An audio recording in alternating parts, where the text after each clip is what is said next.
Boleh nggak Pak, guru swasta melamar? Walaupun tadi disampaikan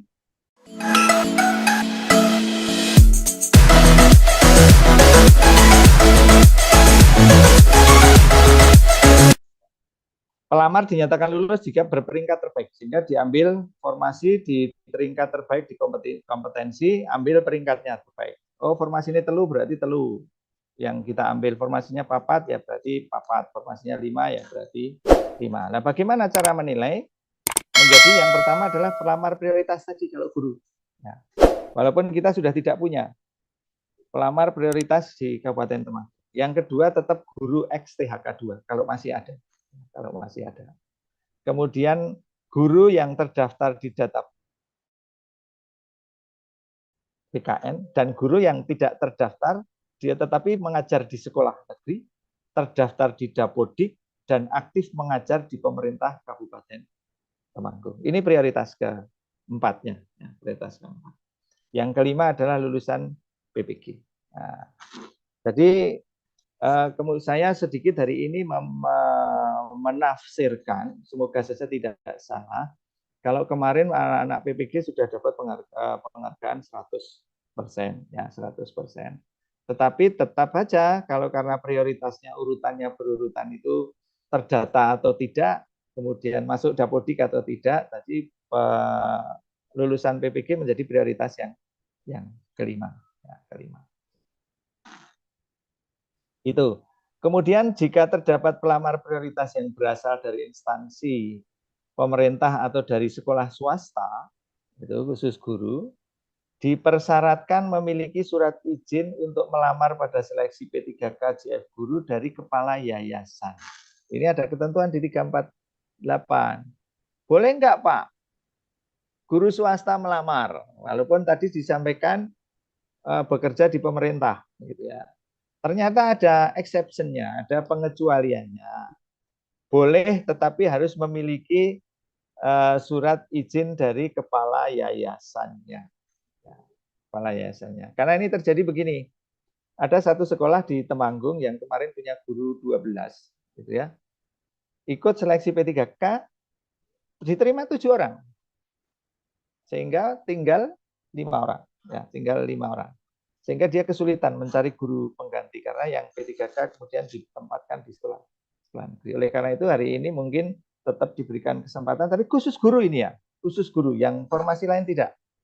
Khusus guru, sepanjang ada surat izin dari ketua yayasan atau lembaga yang bersangkutan. Jadi misalnya guru SD Muhammadiyah, ya, nah, berarti kalau lembaga atau yayasan mengizinkan. Kalau dia nggak mengizinkan nggak bisa daftar karena akan mengurangi jatah. Itu kebijakan pemerintah sampai hari ini, walaupun ada kebijakan yang mungkin lebih meningkat.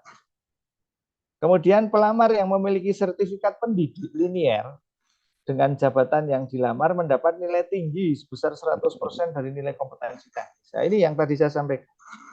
Linier, kemudian kompetensinya. Tetapi tetap saja pada saat penentuan kelulusan berurutan 1 sampai 5 itu balik ke pasal berikutnya, pasal sebelumnya. Prioritas THK 2, ASN terdaftar di BKN, ASN non guru yang terdaftar di sekolah negeri, di Dapodik, dan mengajar di pemerintah Kabupaten Temanggung, baru lulusan PPG. Jadi itu urutannya ya Pak, walaupun pemberian nilai itu kan dalam rangka melakukan rankingisasi saja, tetapi urutan lulusannya tetap menggunakan pasal berikutnya. Ada kalimat yang sama, pelamar yang telah mengikuti seluruh tahapan seleksi namun tidak dapat mengisi lowongan formasi dapat dipertimbangkan menjadi P3K paruh waktu. P3K paruh waktu itu hanya baru diberikan bocoran satu kalimat. Kok dipertimbangkan jadi P3K paruh waktu, siapa yang ngusulin? Siapa yang ngusulin adalah PPK. Dalam hal ini Bupati yang akan mengusulkan. Hanya itu petunjuk bocoran nih. Yang secara resmi paruh waktu sekali lagi sampai hari ini belum ada. Kita konsepkan menjadi 2 jalur. Kalau P3K paruh waktu tidak mungkin, maka dengan itu penyedia jasa lainnya ya tadi saya sampaikan itu. Biar tetap bisa bekerja dan memiliki penghasilan minimal sama yang diterima saat ini. Itu konsepnya pemerintahan begitu. Nek piye carane manajemen MPC mbuh piye carane, MPC itu mbuh piye carane. Tetapi piye carane ben tetap nyambut gawe dan menerima penghasilan minimal sama yang diterima. Itu Bapak Ibu di Permenpan 348. Mas, aku nyun air putih, Mas. Nah, sorry ya, ngomong terus kayak sepuluh ngelak. Kemudian kita lanjut di Permenpan RB 349. Ya, ini khusus JF Kesehatan. Khusus JF Kesehatan. Kawan-kawan Dinas Pendidikan yang ada di situ mohon dicermati. Kasubag Umpek, Mas apa kayak mana? Mas Pras, jenengan adalah duta besar BKPSDM di Dinas Kesehatan. Ya. Permenpan 349 yang ngatur masalah JF Kesehatan sebenarnya juga nyaris sama. Pelamar dinyatakan lulus jika berperingkat terbaik. Itu sama semua kalimatnya 347, 348, 349. Urutannya juga hampir sama, ya. Pengisian formasi diprioritaskan secara berurutan. Bagi 1 XTHK2, 2 non-ASN yang terdaftar di database BKN, 3 tenaga non-ASN yang aktif bekerja di instansi pemerintah paling sedikit 2 tahun terakhir secara berturut-turut. Gitu ya. Bagi JF dokter dengan subjabatan dokter spesialis atau subspesialis, pengalaman dapat dihitung sejak menempuh pendidikan dokter spesialis atau dokter subspesialis. Ini ada pengecualiannya di situ. Yang kesehatan. DKK hadir nggih, Mas Pras nggih. Nah, itu. Jadi dokter spesialis pengalaman dapat dihitung sejak menempuh pendidikan spesialis atau subspesialis. Kalimat terakhir juga sama, pelamar yang tidak mengikuti seluruh tahapan seleksi namun tidak bisa mengisi lowongan dapat dipertimbangkan menjadi P3K paruh waktu. Ini sama, hanya pengecualian-pengecualian sedikit yang berbeda saja. Itu kawan-kawan, jadi sekilas Kemenpan 347, 348 dan 349.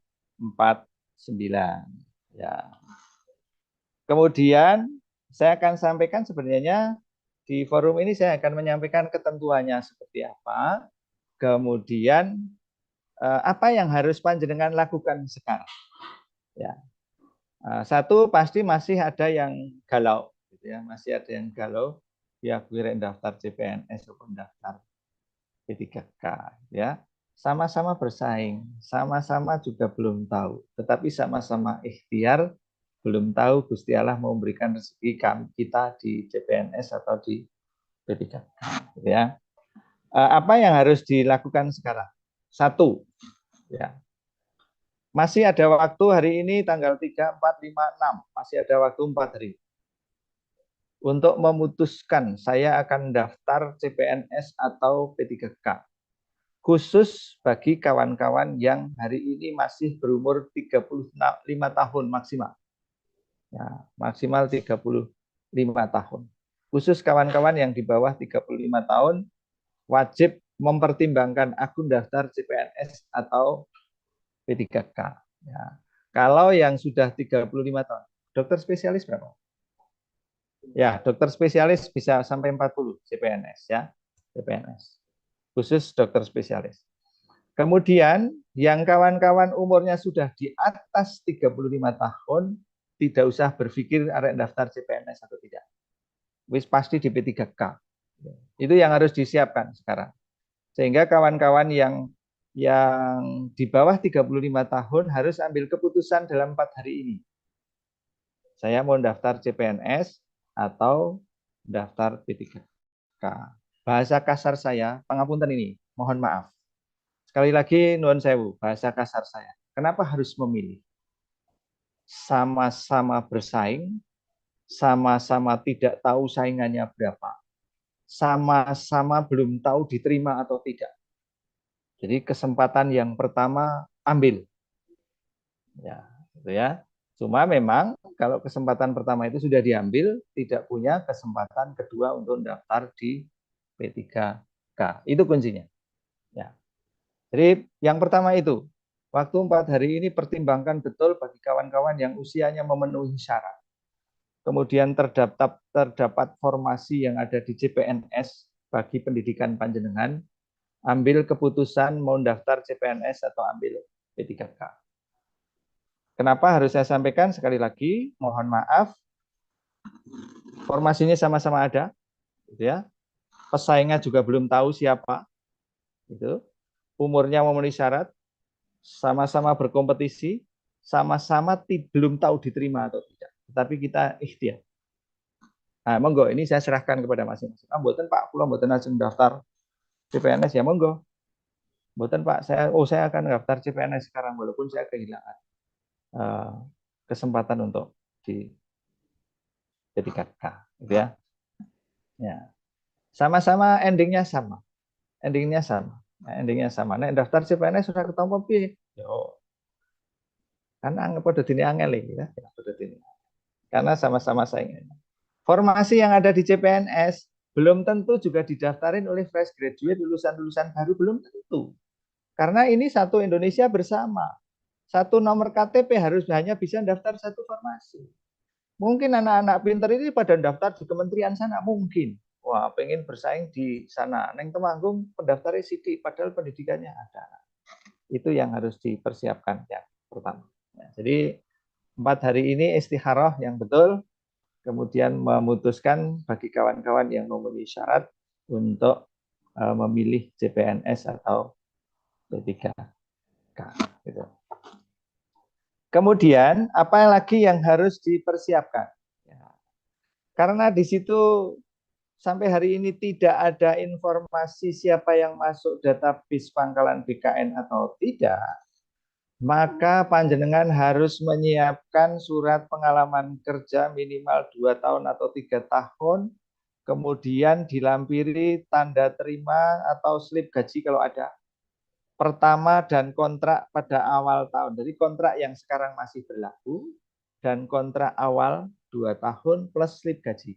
Karena itu nanti akan jadi eviden di sana untuk membuktikan bahwa oh saya 2 tahun berturut-turut, saya 3 tahun berturut-turut karena fungsional muda, gitu ya. Kemudian kenapa harus kontrak yang sekarang? Karena berturut-turut sampai hari ini, bukan berturut-turut kemudian sudah terjeda di 2023 berhenti, bukan. Wis 5 tahun sampai 2023, kemudian 2003 berhenti sampai sekarang ya nggak bisa. Ya. Itu yang harus disiapkan. Nanti komunikasi dengan Kasubag Keuangan atau Kasubag Umpek untuk cari fotokopi itu. Fotokopi.